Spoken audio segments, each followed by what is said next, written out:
আপনি সাক্ষাৎকার দিবেন না? সাক্ষাৎকারটা আমি আমার পরামর্শ দিয়েছিলেন যে আপনার কাগজপত্র না করলে করিয়ে হলেন কেন সাক্ষাৎকার কি আছে, আমি যতটুকু আমার সচেতন যে ব্যবসা বাণিজ্য করা দরকার ওটাই আমার করতে হবে। আপনি তো ড্রাগ লাইসেন্স এই যে বেআইনি ভাবে যে করতেছেন এটা বেআইনি না। আমি ড্রাগ লাইসেন্সের আবেদন করা আছে, আমার পল্লী ডাক্তারের ট্রেনিং নিয়ে তারপর বলছি, আমার পল্লী ডাক্তারের সার্টিফিকেট। আপনি তো সেখানে তো ঔষধ বিক্রি করতে পারেন না ড্রাগ লাইসেন্স ব্যতীত। ওষুধ বিক্রি করি না, ওষুধ দিয়ে চিকিৎসা দিই, প্রাথমিক চিকিৎসা পল্লী ডাক্তারের যে ট্রেনিং দেয় ওই ট্রেনিংটা নিয়ে। আপনার মূল নাম কি? আমার নাম মূল নাম যেটা ওই আপনার ডাক্তারিতে আছে ওই জায়গায় দেওয়া আছে, আমি ওই জায়গায় না বলেন আপনার মূল নাম কি? আপনারা এগুলো কি শুরু করছেন? না আপনার নাম বলতে পারেন না? শুনেন, আমরা গরিব মানুষ, গ্রামে একটু না আপনি একজন ডাক্তার, তার নাম বলবেন না? আমরা এমএ পাস করিয়া চাকরি পেতে হয় না, এই জন্য আমরা ছোটখাটো। আপনি একজন পল্লী চিকিৎসক বললেন, আপনাদের এই মানে এগুলো করা উচিত। আপনি পল্লী চিকিৎসক বললেন, তাহলে আপনার নাম বলবেন না যে আমি অমুক পল্লী চিকিৎসক? দরকার আছে কি? আপনি আমার ছবি তুলে গেছেন, নামের দরকার নেই। না, আপনি চেয়ারম্যানের সাথে আলাপ করেন যে এরকম এরকম মানুষ দিন যার গেছিলাম হ্যাঁ ইউনিয়ন, তো আমি হ্যাঁ আলাপ করি, এবার যদি কিছু করতে আন হ্যাঁ লইয়া আইব।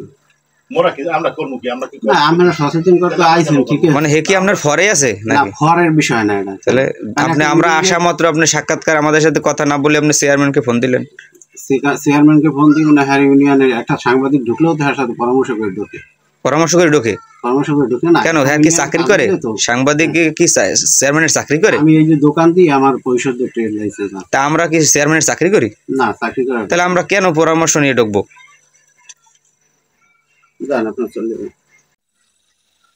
উত্তর লাকুরতলা এমন একটি ফার্মেসিতে বসে রয়েছি যে ফার্মেসিটির কোনো ড্রাগ লাইসেন্স নেই, বৈধ কোনো কাগজপত্র নেই, কিন্তু এখানে ঔষধ বিক্রি করছে, রোগীদেরকে চিকিৎসা দিচ্ছে। তাছাড়াও পাশে রয়েছে মুদি দোকান, একসঙ্গে করছে। দেখতে পাচ্ছেন যে এটা বৈধতা থাকা প্রয়োজন, ঔষধ বিক্রি করলে বৈধতা থাকা প্রয়োজন এবং রোগীদেরকে চিকিৎসা দিলে সেটারও বৈধতা থাকা প্রয়োজন। তার কাছ থেকে ঔষধ নিয়ে চিকিৎসা নিয়ে কতটুকু এই রোগী সুস্থ হবে সেটাও কিন্তু একটা বিষয়। অভিযোগ রয়েছে অনেকেই এই ডাক্তারের, এই ফার্মেসি যিনি ঔষধ বিক্রি করছেন তার বিরুদ্ধে, যে উনি এভাবেই দিনের পর দিন একের পর এক এভাবেই ঔষধ বিক্রি করে যায়। তো আসলে আজকে রয়েছে আমরা সেখানে, আপনাদেরকে দেখানোর চেষ্টা করছি যে এভাবেই আরো রয়েছে নাম কি, যেখানে লাইসেন্স নাই, লাইসেন্সবিহীন যে ঔষধের দোকান, এভাবে আরো অসংখ্য রয়েছে।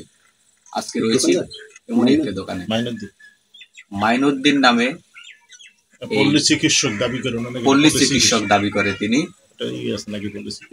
আসলে ওনার এই যে উনি ঔষধ বিক্রি করে, ড্রাগ লাইসেন্স নেই, বৈধতা কিছুই নেই। প্রিয় দর্শক, কথা বলবো এখানে স্থানীয় রয়েছে তাদের সাথে। মুরব্বী, ওনার নাম কি? আপনার নাম কি? আপনার নাম কি? নাম কি? আপনার কি নাম?